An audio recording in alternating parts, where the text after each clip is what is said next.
A CEO had a black man thrown out of her meeting. He was the investor about to save her company. Get that man out of my boardroom. The command cracked across the 43rd floor like a glass pane breaking in winter. Two security guards moved before anyone asked a question. One of them seized the black man by the arm. The other stepped between him and the long walnut conference table, where 12 executives sat beneath cold white lights, watching with the careful silence of people who did not want to become involved. The man did not resist. He looked down at the hand gripping his sleeve, then slowly raised his eyes toward the woman standing at the head of the table. Evelyn Hart, founder and CEO of Hartwell Medical Technologies, stared back at him with a face made sharp by exhaustion and authority. Her silver-gray suit was immaculate. Her blonde hair was pinned tightly behind her head. A gold watch flashed at her wrist as she pointed toward the door. "This meeting is confidential," she said. "I don't know how you got past reception, but you will leave now." The man's name was Marcus Reed. He stood 6'2" in a rain-darkened coat, carrying no briefcase, wearing no expensive watch, no polished shoes, no visible sign that he belonged among venture capitalists and corporate attorneys. There was only a small paper visitor badge stuck crookedly to his chest. Marcus glanced around the room. On the wall behind Evelyn, a presentation screen displayed the words, "Emergency Capital Review." Final session. Below the title sat a number written in red. $38 million required within 72 hours. Marcus looked at the number, then at Evelyn. "You should let your chief financial officer finish explaining the debt covenant," he said calmly. "The offer on the table will keep your doors open for 6 months, but it will cost you the company." A few executives shifted in their chairs. Evelyn's expression hardened. "You are in no position to give me financial advice." "No," Marcus replied softly. "Not anymore." The guards pulled him toward the glass doors. He did not raise his voice. He did not curse. He did not demand that anyone recognize him. But just before the doors closed, he looked back at Evelyn one final time. "I came here prepared to save Hartwell," he said. "Now I'm not sure Hartwell deserves saving." The doors shut. The room remained silent. Rain tapped softly against the windows. No one at the table understood what had just happened. Not yet. 3 hours earlier, Marcus Reed had been standing beneath the cracked awning of a neighborhood bakery on the south side of Chicago, holding a cup of coffee he had already forgotten to drink. The rain came down in silver sheets, washing the street in reflections from traffic lights and passing buses. Water gathered near the curb, dark with oil and dust. Across the road, a woman in green hospital scrubs struggled with the hood of an old sedan. Marcus watched her try to lift it twice. The latch would not release. He set his coffee beneath the awning and crossed the street. "Need a hand." The woman turned quickly. She was young, perhaps 25, with tired eyes and rain caught in the curls around her forehead. "I think the battery's dead," she said. "But honestly, I don't know enough about cars to know what I think." Marcus smiled. "That makes 2 of us. But I know how to open a stubborn hood." He found the release beneath the dashboard, pulled it again, then pressed down before lifting. The hood opened with a metallic groan. The battery terminal was loose. Marcus tightened it with a small wrench from the emergency kit in her trunk. The engine started on the first try. The woman let out a breath that sounded like she had been holding it for months. "Thank you," she said. "I'm already late for my shift." "Then go." She paused with one hand on the door. "Can I pay you?" Marcus shook his head. "Help somebody else when you get the chance." The woman studied him for a second. "You know, people don't say things like that much anymore." "They still do," he said. "They're just usually quieter than everybody else." She drove away. Marcus returned to the awning, but his coffee had been knocked over by the wind. Brown liquid spread across the pavement and disappeared into the rain. He looked at his watch. The meeting at Hartwell started in 40 minutes. His driver had offered to pick him up from his hotel, but Marcus had declined. He preferred walking when he needed to think. It reminded him that cities were not made of balance sheets and towers. They were made of people trying to get to work, trying to pay rent, trying to keep old cars running for one more winter. He pulled his coat tighter and continued downtown. Hartwell Medical Technologies occupied 7 floors of a steel and glass tower along the Chicago River. 10 years earlier, the company had been considered one of the most promising medical device firms in the Midwest. Its portable dialysis system had changed emergency care in rural hospitals. Its pediatric oxygen monitor had reduced preventable deaths in clinics that could not afford more complex equipment. Hartwell's engineers had once believed they were building machines that could place dignity within reach of people forgotten by large hospital networks. Then came expansion, new offices, new executives, new debt. The mission statements remained printed on the walls, but the company began chasing contracts instead of patients. Manufacturing moved overseas. Quality control teams were reduced. Senior leaders received bonuses for cutting costs. Problems were hidden beneath language designed to sound temporary. By the time Evelyn Hart understood how deep the damage had gone, Hartwell owed more money than it could repay. 3 days before Marcus arrived, the company's largest lender had threatened to freeze its credit line. Without emergency capital, Hartwell would miss payroll, lose access to key suppliers, and enter bankruptcy before the end of the month. Evelyn had spent 72 hours searching for anyone willing to intervene. Only one investor had expressed serious interest: Northstar Equity Partners. Its founder had a reputation for buying distressed companies without tearing them apart. He preserved jobs when possible, kept research teams intact, and refused investments that required mass layoffs merely to improve short-term margins. The founder's name appeared in financial magazines, but he rarely appeared at public events. He avoided television interviews. Online photographs of him were years old, often taken from a distance. His name was Marcus Reed. At 9:12 that morning, Evelyn received an email from Northstar's office. Mr. Reed will attend the emergency capital meeting personally. He may arrive without staff. Please extend full access and discretion. Evelyn read the message while arguing with a creditor on the phone. She forwarded it to her assistant, Claire, then turned her attention to the next crisis. Claire printed a temporary executive credential and left it at reception. At 9:40, however, the reception desk was unattended. A building-wide software failure had locked several visitors out of the elevator system. The receptionist had stepped away to contact security. When Marcus arrived, a temporary contractor at the adjacent desk looked at his wet coat and simple clothes, handed him a generic visitor sticker, and told him to wait near the service corridor. Marcus explained that he was expected upstairs. The contractor barely looked at him. Deliveries go through the lower entrance. I'm not making a delivery. Then wait for reception. Marcus waited 6 minutes. Through the glass doors, he could see employees moving quickly through the lobby. Their faces carried the strained, hollow look of people who had heard rumors, but not the truth. A middle-aged maintenance worker struggled to push a cart through a door whose automatic sensor had failed. Marcus held it open for him. Appreciate it, the worker said. No problem. You here for an interview? In a way. The maintenance worker glanced at the visitor sticker. Good luck. Strange day for it. Why? The man looked toward the elevators before lowering his voice. Company might not be here next week. The elevator system finally restarted. Marcus stepped into a crowded car with junior employees and stopped at the 39th floor by mistake when everyone else exited.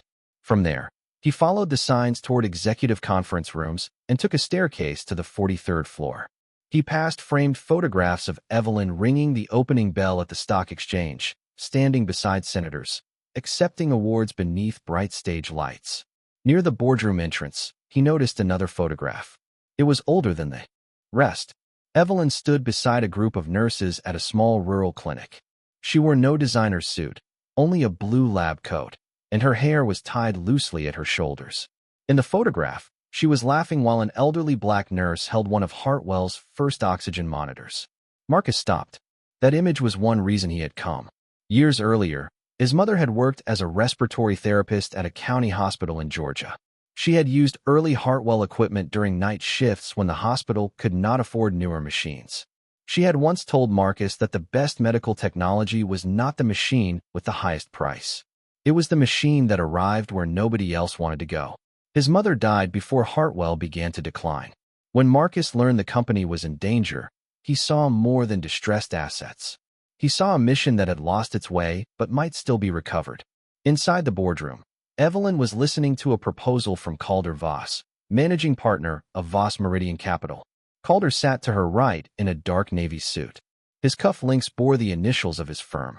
His voice was warm, controlled, almost sympathetic. We understand how painful this moment is, he said. Our proposal gives Hartwell immediate liquidity.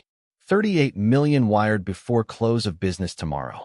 On the screen behind him, the word stability plan appeared in calm blue letters. But the plan was not stable. It transferred controlling voting rights to Voss Meridian. It allowed Calder's firm to replace Hartwell's board, sell its patents, close domestic manufacturing facilities, and dismiss employees without severance if cost targets were not met. Hartwell would survive in name. Everything inside it would be dismantled. Evelyn knew this. She also knew that without the money, everyone might lose their jobs anyway. What happens to the pediatric monitoring division? She asked. Calder folded his hands. It will be reviewed. That division serves more than 400 rural clinics, and it has not been profitable in 3 years. It was never designed to maximize margin. Calder gave her a patient smile. Evelyn, missions require money. Across the table, Chief Financial Officer Daniel Cho adjusted his glasses. There is another issue, he said. Section 12 gives Voss Meridian the right to accelerate repayment if our quarterly cash position falls below. The boardroom door opened. Marcus stepped inside. Every face turned toward him.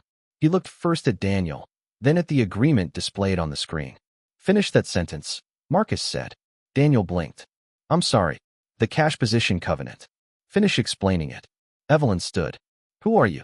Marcus ignored the question for a moment. If Hartwell falls below the required reserve, he continued, Voss Meridian can demand immediate repayment. Hartwell will fail the reserve test the moment it uses the funds to pay suppliers. That means Mr. Voss can declare default within weeks. Calder's smile disappeared. And you are? Someone who reads past the first page. Evelyn had slept fewer than 5 hours in 3 days. She had faced bankers, attorneys, frightened employees, and board members who blamed her for every mistake Hartwell had made. Now a stranger in a wet coat had entered her most sensitive meeting and challenged the only offer keeping the company alive. Her fear translated itself into anger. Get that man out of my boardroom. Security entered. Marcus allowed himself to be removed. Only after the doors closed did Claire rush into the room, pale and breathless, clutching a folder to her chest. Miss Hart. Not now. North Star called. Evelyn looked toward her. Claire's voice dropped. They said Mr. Reed arrived 20 minutes ago. The room changed. Not visibly at first. No one moved. No one spoke. But the air seemed to tighten between them. Evelyn stared at Claire. Where is he? Claire's eyes shifted toward the closed doors. I think, she swallowed. I think that was him. Daniel slowly removed his glasses. One of the board members whispered, Oh God. Calder Voss leaned back in his chair. For the first time that morning, he looked pleased. Evelyn's face lost its color. Call security. Claire reached for her phone. No, Evelyn said. Go downstairs. Bring him back. Claire hurried out. Evelyn turned toward the rain-streaked windows. Her reflection stared back at her from the glass. Composed suit, controlled posture, terror in the eyes. Calder broke the silence. Well, he said, that was unfortunate. Evelyn spun toward him. You knew about the covenant. Of course I knew. It is written in the agreement. You described this as bridge financing. It is. You can trigger default almost immediately. Calder's expression remained calm. Only if Hartwell remains financially unstable. You designed the agreement to make stability impossible. I designed it to protect my investors. Daniel pushed the contract away from himself. This is a takeover. Calder looked around the table. This is survival. You may dislike the shape of it, but you are not negotiating from strength. Evelyn stared at the door through which Marcus had disappeared. Neither, she realized, was she. Downstairs, Marcus collected his identification from the security desk. The guard who had held his arm stood several feet away, no longer meeting his eyes. I was following instructions, the guard said. Marcus slipped his wallet into his coat. I know. The guard hesitated. I didn't need to grab you like that. No, Marcus said. You didn't. The words were not angry. That made them harder to bear. Marcus turned toward the revolving doors. Outside, the rain had softened, leaving the sidewalks black and shining. He stepped into the lobby's gray light. Mr. Reed. Claire's voice echoed across the marble. She ran toward him, shoes striking the floor in sharp, uneven beats. Please, she said. Miss Hart would like you to return upstairs. Marcus looked at her. 10 minutes ago, Ms. Hart didn't want me in the building. She made a mistake. She made a decision. Claire struggled for breath. She didn't know who you were. Marcus's eyes held hers. That is exactly the problem. People near the elevators had begun to watch. Claire lowered her voice. If you leave, hundreds of people could lose their jobs. Marcus glanced beyond her toward the maintenance worker he had met earlier. The man stood beside his cart, pretending not to listen. I know what is at stake, Marcus said. Then please come back. He looked through the glass at the rain. My car is 5 minutes away. Claire's shoulders fell. Is there anything I can say? Marcus thought of his mother. He thought of the Hartwell machines in underfunded clinics.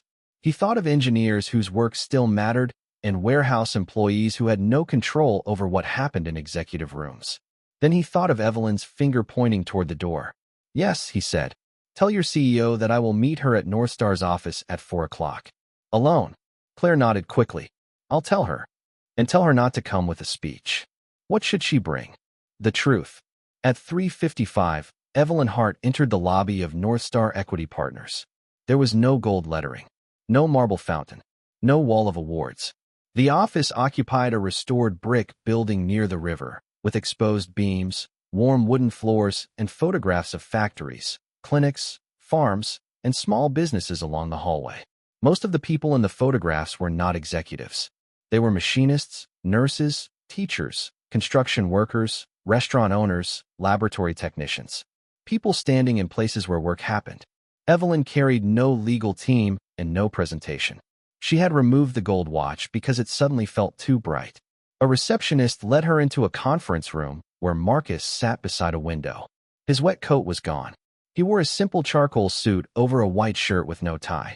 On the table between them rested Hartwell's financial records. Not the polished summary given to investors. The full records. Evelyn stopped. How did you get those? Your board authorized due diligence last week. I didn't realize Northstar had completed it. We did more than complete it. Marcus opened a folder. We spoke with suppliers, engineers, former quality control staff, hospital networks. We reviewed your debt, your patent portfolio, your litigation exposure, and the manufacturing defects reported 18 months ago. Evelyn sat slowly. Marcus placed one page in front of her. Why were these reports buried? Her eyes moved across the document. A familiar coldness formed in her stomach. The report concerned faulty pressure sensors in an older dialysis unit. Evelyn had been told the failures were isolated and had already been corrected. This was closed by operations, she said. No, it was reassigned, renamed, and removed from the quarterly risk summary. I never saw this version. I believe you. She looked up. The absence of accusation in his voice frightened her more than anger would have. Marcus leaned back. I also believe you stopped asking difficult questions because every answer created another crisis. Evelyn's jaw tightened. You think I don't know I failed? I think you know the company is failing. That is not the same thing. She stared at him. What do you want from me? The truth. You already have the records. I'm not asking about numbers. Marcus folded his hands. Why did you start Hartwell? Evelyn's expression changed. Only slightly. But something behind her eyes retreated. That doesn't matter now. It matters to me. She looked toward the window. Late afternoon light spread across the river in dull silver bands. My father died in a small hospital in Iowa, she said. The ventilator failed during a storm. The backup equipment was too old, and the nearest replacement was 2 hours away. Marcus said nothing. I was 27, she continued. I was an engineer. I kept thinking that nobody should die because the right machine was sitting in a richer zip code. Her voice became quieter. So I built one. Then another. And when did that stop being the company's purpose? Evelyn looked down at her hands. I don't know. Yes, you do. The words landed gently. She closed her eyes. When we went public, she said. Maybe before that. We needed capital. Then we needed growth to justify the capital. Then we needed margins to defend the growth. Every quarter became a trial. Every good thing had to explain why it wasn't earning more. She opened her eyes. I told myself I was protecting the mission. By sacrificing it. Yes. Rainwater slid slowly down the window. Evelyn inhaled. This morning, I saw a man I didn't recognize enter a confidential meeting. I thought you were a trespasser. You thought I did not belong. I thought you were a threat. Because I entered without permission. She hesitated. Marcus waited. Evelyn looked directly at him. No, the room became still. She forced herself to continue. Because you didn't look like the person I expected. Marcus's face revealed nothing. Evelyn's voice cracked at the edges. I saw your coat. The visitor sticker. I saw security behind you. And I made a judgment before you finished speaking. Yes. I'm sorry. Marcus did not rescue her from the silence. He let the apology remain where it had been placed, exposed and insufficient. Evelyn swallowed. I humiliated you. Yes. I had you physically removed. Yes. I cannot change that. No, she lowered her eyes. I understand if North Star withdraws. Marcus looked at the photographs on the wall beyond her. In one, a black woman in a hairnet stood beside a newly reopened food processing line. In another, a group of mechanics held tools above their heads after purchasing the repair shop where they had worked for years. I nearly did, he said. Evelyn raised her head. What stopped you? The people you forgot to see. He slid another folder across the table.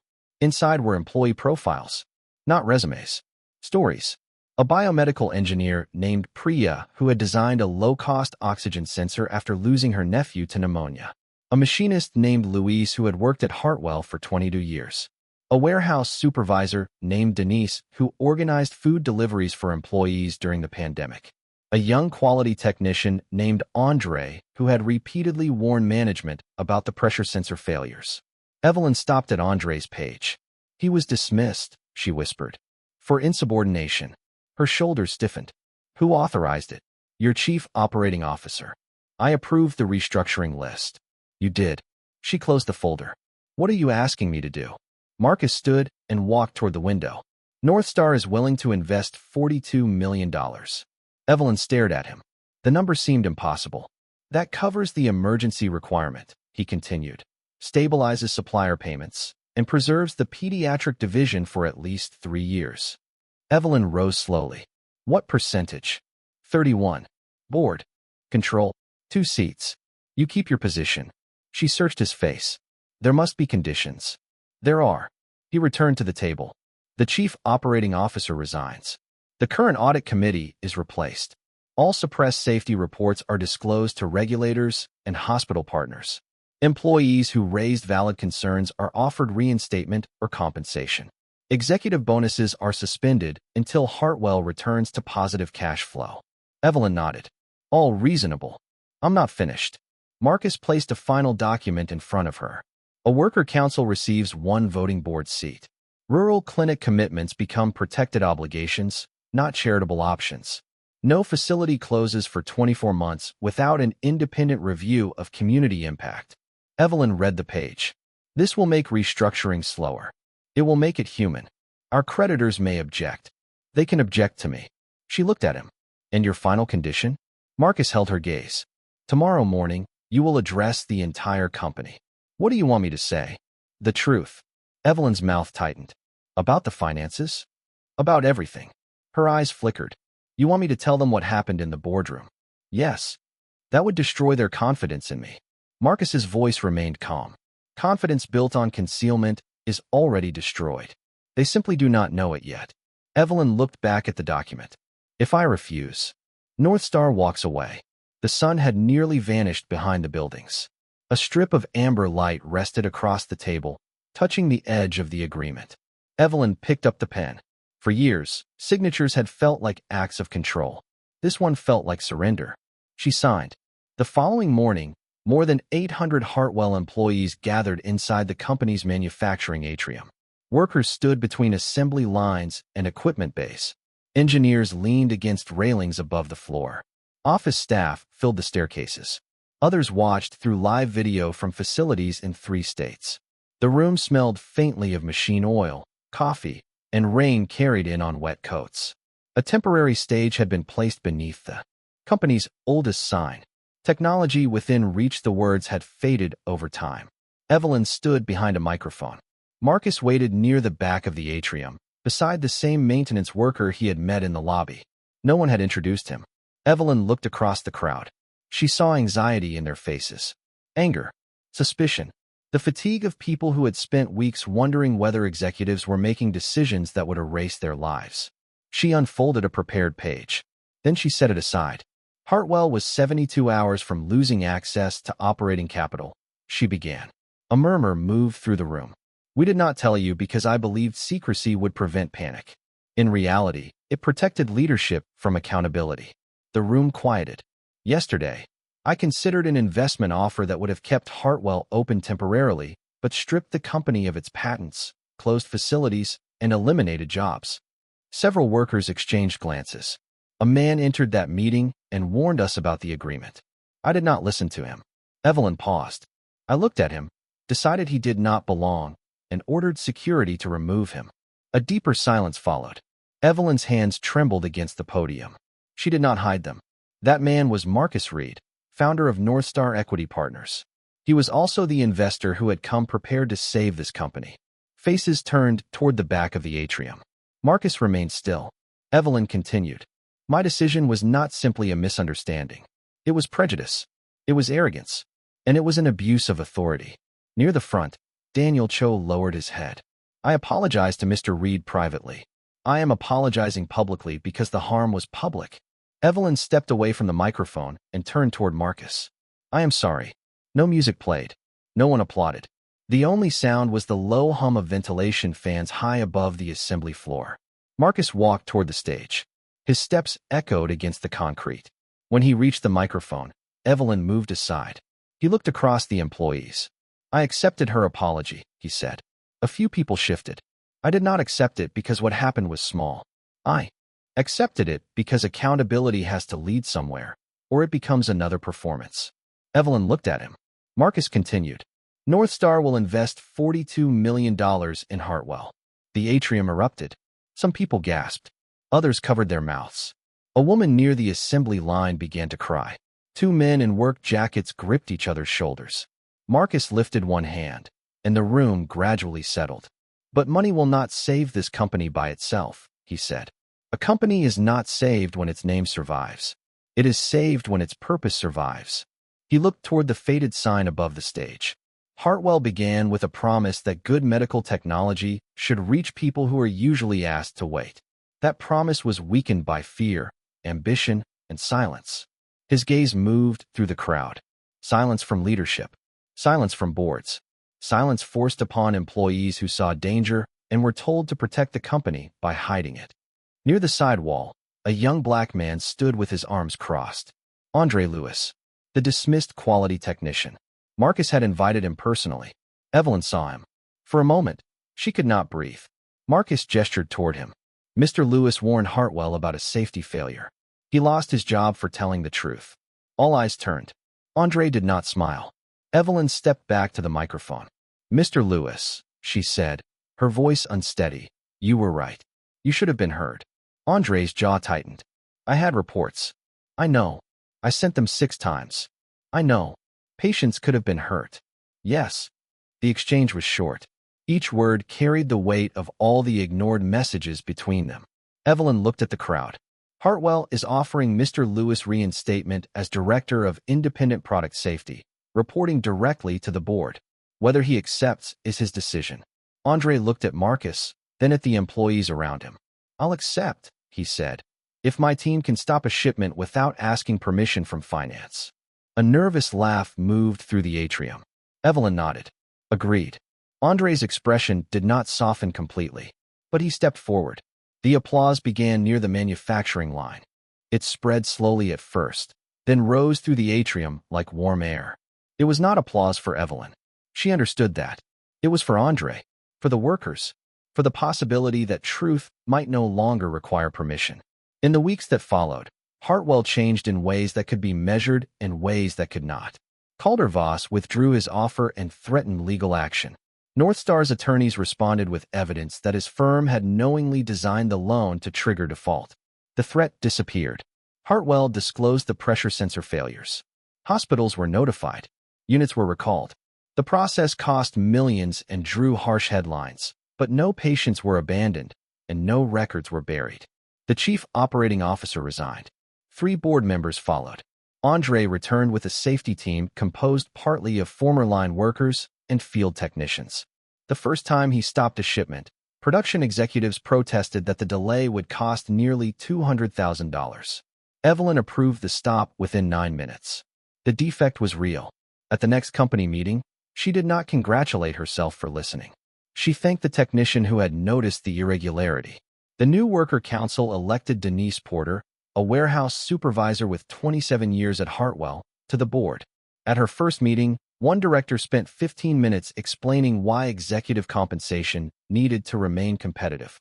Denise opened the company's payroll summary. Competitive with whom? She asked. Because the woman packaging sterile valves on night shift is choosing between insulin and rent. No one laughed. The compensation vote was postponed. Marcus visited the company once a week, often without notice. He walked the manufacturing floor instead of remaining in executive offices. He asked workers what slowed them down, what frightened them, what management did not understand. Some employees recognized him. Others simply thought he was a consultant who wore comfortable shoes. One afternoon, he found Evelyn standing beside the original prototype of Hartwell's portable ventilator. The machine sat inside a glass display case near the research wing. Its casing was scratched. The labels had been written by hand. My father would have hated this version, she said. Marcus stood beside her. Why? It was loud. Heavy. The battery overheated. Sounds memorable. She smiled faintly. We built it in a rented garage. I slept on the floor for 2 weeks. Marcus looked at her. When did you last tell anyone that? I don't remember. Maybe you should. She looked through the glass at the machine. I used to think leadership meant never allowing people to see uncertainty. And now I think uncertainty was the only honest thing I had left. Marcus nodded. Down the hallway, a group of young engineers passed them, speaking excitedly about a redesigned oxygen sensor. One of them, a black woman with bright red glasses, stopped when she saw Marcus. Mr. Reed, yes. I wanted to thank you. For what? My team was scheduled to be cut under the old restructuring plan. Marcus glanced at Evelyn. Then thank the people who made work worth preserving. The engineer smiled. We're testing a monitor that works without stable internet. For remote clinics. Marcus's expression warmed. What's your name? Naomi Brooks. Show me. She led them into the laboratory. The prototype was smaller than a paperback book.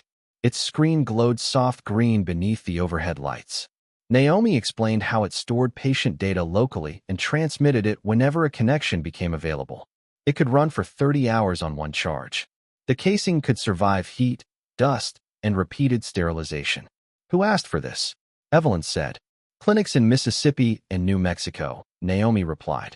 They've been asking for 4 years. Evelyn went still. Why wasn't it funded? Naomi hesitated. The projected margin was too low. The answer hung in the laboratory. Evelyn touched the edge of the device with one finger. Funded. Naomi blinked. Fully. She looked toward Marcus. He did not nod or signal approval. He simply watched Evelyn make the decision. 6 months later, Hartwell shipped the first 500 monitors.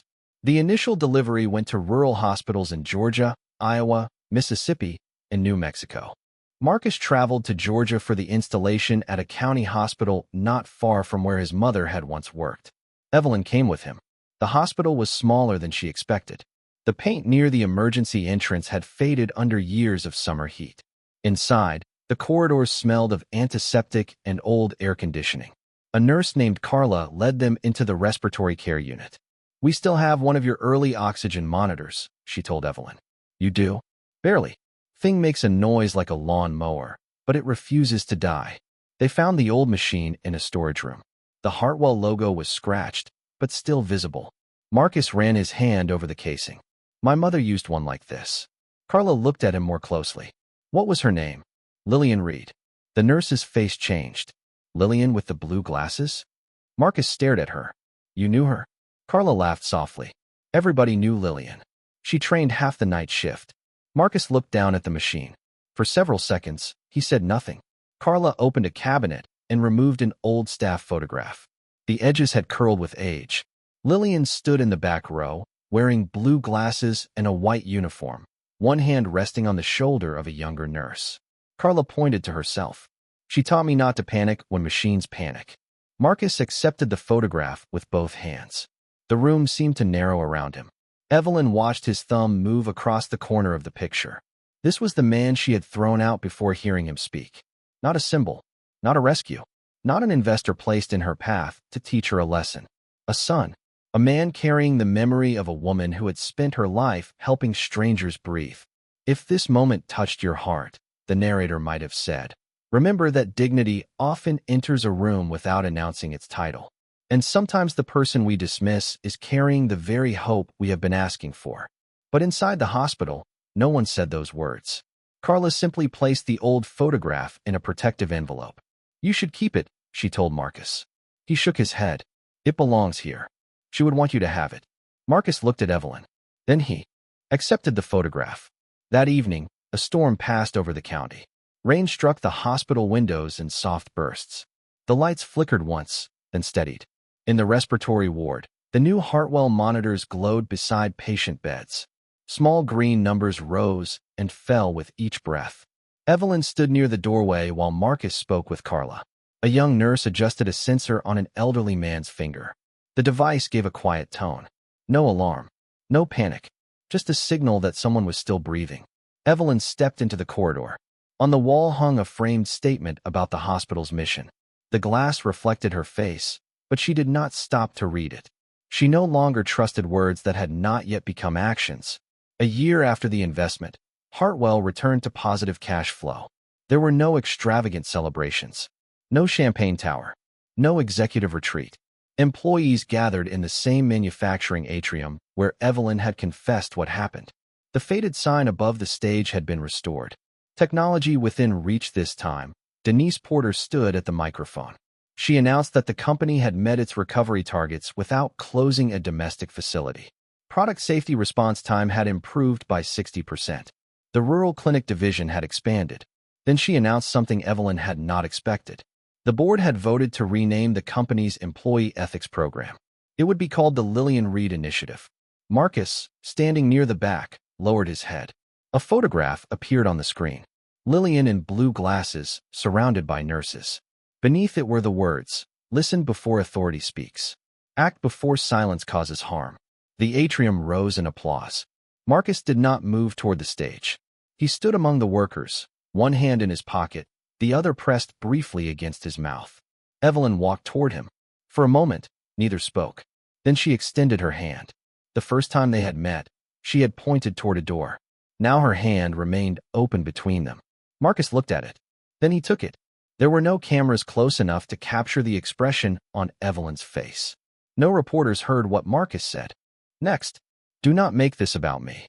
Evelyn nodded. "It's not." "Good." They released hands.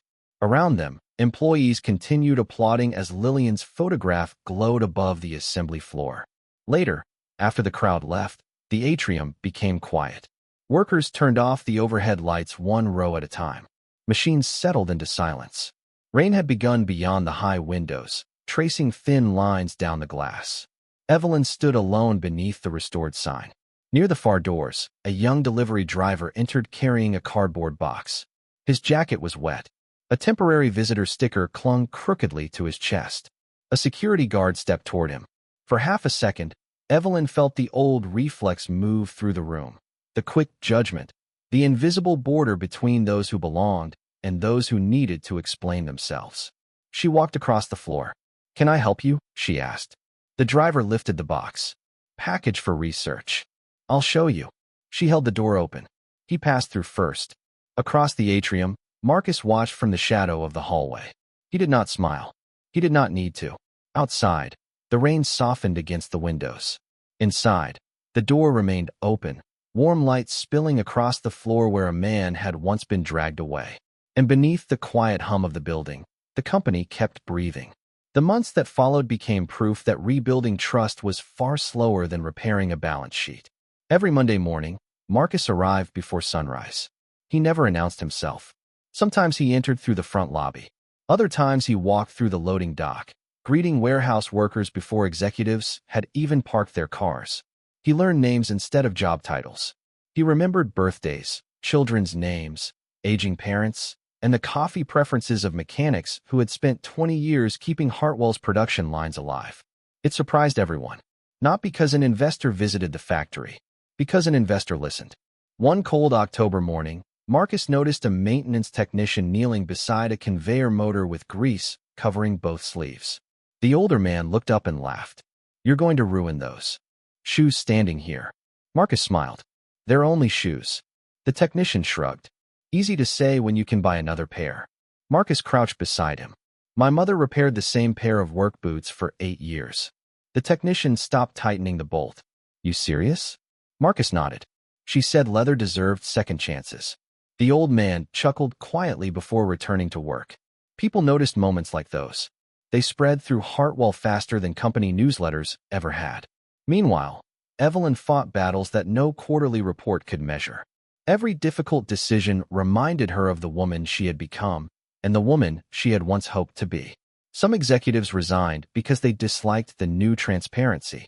Others stayed, but struggled to adapt. For years they had learned to hide problems until someone else could be blamed.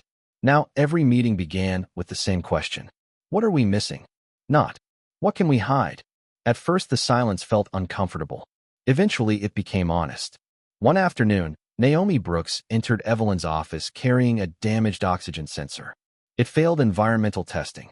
Evelyn looked up from a budget report. Can we fix it? Yes. When? 6 weeks. Our distributors expect shipment Friday. Naomi hesitated. The old version technically passes minimum requirements, but it won't survive long-term desert conditions. Evelyn stood and walked toward the window.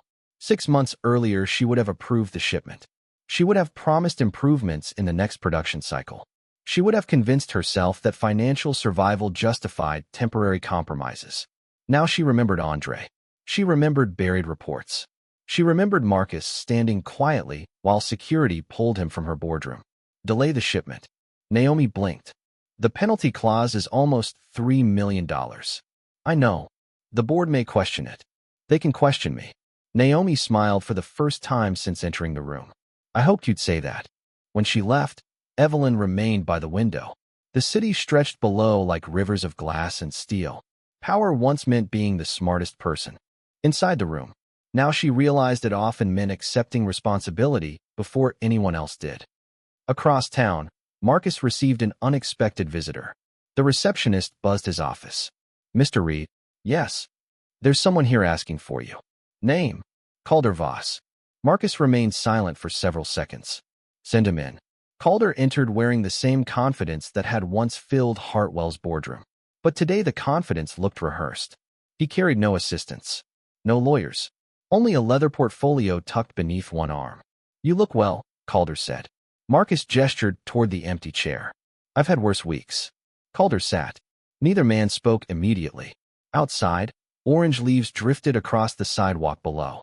Finally, Calder leaned forward. I underestimated you. Marcus folded his hands. No. Calder frowned. I underestimated what mattered to you. Closer. Calder exhaled. I came to make a proposal. I'm listening. My firm is restructuring. Marcus almost smiled. Interesting choice of word. Calder ignored the comment. I want North Star to co-invest in several healthcare acquisitions. Marcus looked at him calmly. Why would I do that? Because together we dominate the market. Marcus's expression never changed. And then, we'd triple valuation within 5 years. And after that, Calder hesitated. Marcus waited. Finally, Calder admitted, we'd probably sell. Marcus nodded slowly. There it is. Calder frowned. What? The difference between us. He stood and walked toward the bookshelf. My mother used to say something. Calder watched him. She said there are 2 kinds of builders. Marcus picked up a worn photograph. One builds houses to sell. He looked down at the picture. The other builds homes people never want to leave. He returned the photograph carefully. I'm interested in the second kind. Calder stood. So that's a no. Marcus extended his hand politely. I hope your restructuring succeeds. Calder looked at the offered hand for a moment before shaking it. As he reached the door, he paused. I still don't understand why you invested in Hartwell. Marcus answered without turning around. Because companies deserve second chances. A small pause. But only if people do. Calder left quietly. Marcus never saw him again. Winter arrived early. Snow covered the sidewalks outside Hartwell's headquarters. Employees hurried inside, carrying paper cups filled with hot coffee. One afternoon, a janitor accidentally spilled cleaning solution across the executive hallway. The polished marble became dangerously slippery. The elderly man hurried to place warning signs, apologizing repeatedly. I'm sorry. So sorry. I'll clean it immediately. Years earlier, most executives would have walked past him without slowing down. Evelyn knelt beside him. Are you all right? The man looked confused. Ma'am, Did you hurt yourself? No. Good. She picked up one end of the caution sign. I'll block this side. The janitor stared. You don't have to do that. I know. For several minutes, the CEO of a multi-million-dollar medical company stood holding a yellow warning sign while the janitor safely cleaned the floor. Employees passing through the hallway slowed. Some smiled. Others simply watched. The scene lasted less than 5 minutes. But stories like that lasted much longer. Near Christmas, Hartwell held its annual employee gathering. No expensive hotel. No celebrity speaker. Just families filling the manufacturing plant after production stopped for the evening. Children ran between display tables, showcasing new medical devices. Retired employees laughed with young engineers. Food trucks lined the parking lot beneath strings of warm white lights. Marcus arrived carrying 2 homemade pies baked by an elderly neighbor. He placed them beside dozens of desserts brought by employees. No reserved seating waited for him. He preferred it that way. Later that evening, a little girl wandered onto the small stage. She couldn't have been older than 8. She adjusted the microphone with both hands. My mommy works here, she announced proudly. The crowd laughed softly. She says people here help babies breathe. Her mother covered her face in embarrassment. The little girl looked toward Marcus. And she says thank you for saving her job. Marcus shook his head gently. I didn't save it. The girl frowned. Then who did? Marcus looked around the room. Workers, engineers, custodians, receptionists, nurses invited from partner hospitals, delivery drivers, security guards. He smiled. They did. The little girl considered that answer. Then she nodded with complete seriousness. Okay. She ran back into the crowd. Laughter echoed across the building. Marcus looked upward. The factory lights reflected softly against steel beams that had stood there for decades. Machines rested quietly after another day's work. Outside, snow continued falling. Inside, people who once feared losing everything shared food, stories, and hope beneath the same roof. Evelyn stood several feet away watching the scene. She remembered the morning she had pointed toward the boardroom door. She remembered the expression on Marcus's face. Not angry, not afraid, simply disappointed. That memory never disappeared. Nor did she want it to. Some mistakes should leave scars, not to punish us forever, but to remind us which direction we never want to walk again. Marcus joined her near one of the windows overlooking the snowy parking lot. They seem happy, Evelyn said quietly. They seem safe, Marcus answered. She nodded. There was a time I thought success meant seeing my company's name in magazines. Marcus smiled. And now? She watched 2 warehouse workers helping an elderly employee button his winter coat before stepping outside. Now I think success looks more like that. Marcus followed her gaze. Neither spoke again. Beyond the glass, snowflakes drifted silently beneath the parking lot lights. Employees left in small groups, laughing as they disappeared into the winter evening. The factory behind them remained bright, warm, alive. No dramatic speeches, no triumphant music, only the quiet sound of doors opening for one another. And people who finally understood that kindness was never weakness. It had been the strongest investment of all. Spring returned almost unnoticed. The snow disappeared. Fresh green leaves replaced bare branches outside Hartwell's headquarters, and the company prepared to unveil the most important product in its history, a portable neonatal respiratory system designed specifically for hospitals in underserved communities. It wasn't the most profitable device Hartwell had ever created. It was simply the one that mattered most. Doctors from 12 countries gathered for the launch. Medical journalists filled the auditorium. Investors occupied the first several rows. Marcus arrived quietly, choosing a seat near the back, exactly where he preferred to be. As the lights dimmed, Evelyn stepped onto the stage. Months earlier, she would have opened with market projections, shareholder value, and ambitious growth targets. This time, she began differently. When I became CEO, she said, I believed leadership meant having all the answers. The audience listened. I've since learned leadership begins when you're willing to admit you've been asking the wrong questions. No slides appeared behind her. No dramatic music. Only silence. There was a day not long ago when I judged someone before I knew his name. Her voice remained calm. I almost destroyed the opportunity that saved this company. People exchanged quiet glances. Some already knew the story. Many did not. I've spent the last year trying to become the kind of leader who deserves a second chance. She looked toward the back of the auditorium. Marcus met her eyes for only a moment before giving the smallest nod. That was enough. The presentation continued. Instead of focusing on profits, Hartwell invited nurses from rural clinics to demonstrate how the new equipment had already saved premature infants during pilot programs. A young physician from Kenya spoke through tears.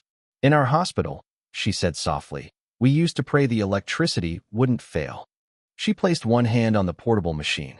Now we pray less, because we have hope. The audience stood in applause. Not for technology, for lives. Several weeks later, Marcus received a handwritten envelope with no return address. Inside was a faded photograph. It showed a small elementary classroom nearly 30 years earlier. Children smiled toward the camera. Standing in the back row was a skinny black boy wearing shoes that were obviously too large. Next to him stood a young teacher with one hand, resting gently on his shoulder. On the back, written in careful blue ink, were only 2 sentences. You once told my class that dignity is something nobody can take unless we give it away. I was that teacher. Thank you for proving it all these years later. Marcus stared at the photograph for a long time. He didn't remember giving that talk. He had volunteered at dozens of schools during college. Yet somehow, one afternoon had remained alive inside another person's memory for decades. He folded the letter carefully. Kindness often traveled farther than the person who first offered it. Late one Friday evening, Hartwell's headquarters emptied. Cleaning crews replaced executives. Computer screens darkened. Only a handful of lights remained on. Evelyn walked alone through the silent corridors.